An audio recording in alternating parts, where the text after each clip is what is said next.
वो सिर्फ एक मैच नहीं था, वो इंडिया बनाम पाकिस्तान था। और 90 के दशक के बच्चों के लिए वो सिर्फ क्रिकेट नहीं होता था, वो एक पूरा एहसास होता था जो सुबह से ही घर में महसूस होने लगता था। वो रविवार था, ऑफिस नहीं था, स्कूल भी नहीं, फिर भी घर में एक अलग सी हलचल थी। सुबह जब मेरी नींद खुली तो मैंने देखा पापा हॉल में फर्श पर बैठे शेव कर रहे थे। बाथरूम में नहीं, वहीं हॉल में। एक छोटा सा आईना सामने रखा हुआ था, स्टील के कटोरे में पानी, शेविंग फोम की हल्की सी खुशबू और पास में चलता हुआ रेडियो पर मैच से पहले की चर्चा चल रही थी। ब्लेड चलाते हुए भी उनका ध्यान रेडियो पर ही था। कभी हाथ रोककर वो कमेंटेटर की बात सुनते, फिर हल्की सी मुस्कान आ जाती उनके चेहरे पर, जैसे उनके अंदर मैच पहले ही शुरू हो चुका हो। मम्मी रसोई में थी, पर वो भी बार बार आवाज लगा रही थी, कितने बजे शुरू है? पापा ने शेव करते करते बस इतना कहा, आज मजा आएगा। उस एक लाइन में उत्साह भी था, उम्मीद भी। शेव खत्म करके वो सीधे टीवी के पास गए। उन्होंने टीवी के ऊपर हाथ फेरकर धूल साफ की, केबल ठीक से लगाई, स्टेबलाइजर को हल्का सा झटका दिया, जैसे कोई खास मेहमान आने वाला हो और घर को उसके स्वागत के लिए तैयार किया जा रहा हो। अखबार खोला गया, सीधा खेल वाला पन्ना। सचिन की तस्वीर देखकर दिल में अजीब सा गर्व महसूस होता था। सचिन सिर्फ खिलाड़ी नहीं लगते थे, जैसे घर का अपना बेटा हो जो बाहर जाकर देश के लिए लड़ रहा हो। दोपहर धीरे धीरे शाम में बदल रही थी। बाजार तक गए तो इलेक्ट्रॉनिक्स की दुकान के बाहर भीड़ लगी हुई थी। अंदर एक छोटी सी टीवी रखी थी और उसके सामने 30 से 40 लोग खड़े थे।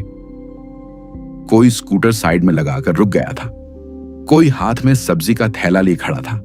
दुकान वाला भी काउंटर छोड़कर स्क्रीन की तरफ झुक कर देख रहा था। कमेंट्री की आवाज हवा में गूंज रही थी। जब गेंद हवा में जाती तो पूरी भीड़ का सिर एक साथ ऊपर उठ जाता, किसी का हाथ हवा में ही रुक जाता, किसी की सांस अटक जाती। वो लोग शायद एक दूसरे को जानते भी नहीं थे, पर उस पल सब एक जैसे हो जाते थे।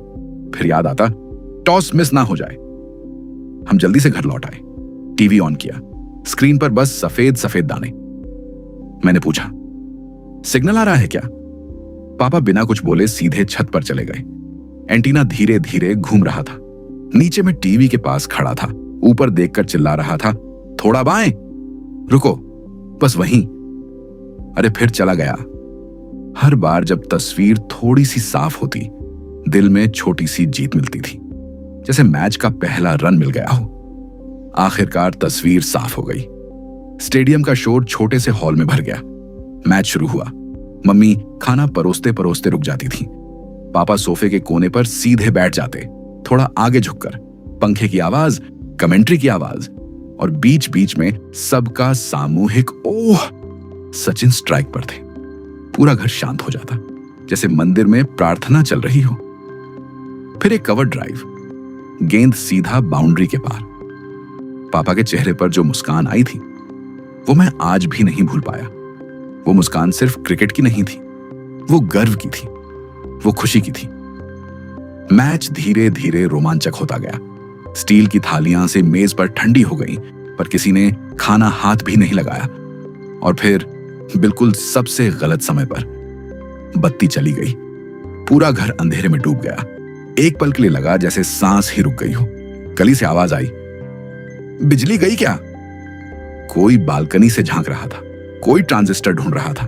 पापा ने तुरंत अलमारी से पुराना ट्रांजिस्टर निकाला और रेडियो चालू कर दिया। और ये गेंद डाली गई। कमेंट्री टूटती हुई आ रही थी, पर कल्पना सब साफ दिखा रही थी। हम अंधेरे में रेडियो के पास गोल बैठ गए। कुछ मिनट बाद बिजली वापस आई। टीवी जलते ही सबकी नजर एक साथ स्क्रीन पर गई। स्कोर देखकर दिल या तो हल्का हो जाता या और भारी। आखिरी ओवर। घर में बिल्कुल सन्नाटा। पापा की उंगलियां सोफे को कसकर पकड़े हुए, मम्मी की आंखें स्क्रीन पर टिकी हुई। गेंद डाली गई, बैट लगा, गेंद हवा में। उस एक पल में लगा जैसे पूरा बचपन रुक गया हो। बाउंड्री, और फिर घर गूंज उठा। चीख, तालियां, हंसी। पापा की आंखों में चमक थी, हल्की सी नमी भी। हम बिना सोचे गली में दौड़ गए। हर घर के बाहर लोग थे। कोई गले मिल रहा था, कोई बस चुप खड़ा मुस्कुरा रहा था। उस रात आसमान थोड़ा और गहरा लग रहा था और दिल थोड़ा और भरा हुआ। आज सबके पास अपना फोन है, हर मैच लाइव स्ट्रीम होता है, एचडी तस्वीर है, रिप्ले है, हाइलाइट्स हैं। पर उस वक्त एक टीवी था, एक एंटीना था और पूरा मोहल्ला साथ था। शायद मैच से ज्यादा हमें एक दूसरे की जरूरत थी और वो एहसास अब ढूंढने से भी नहीं मिलता।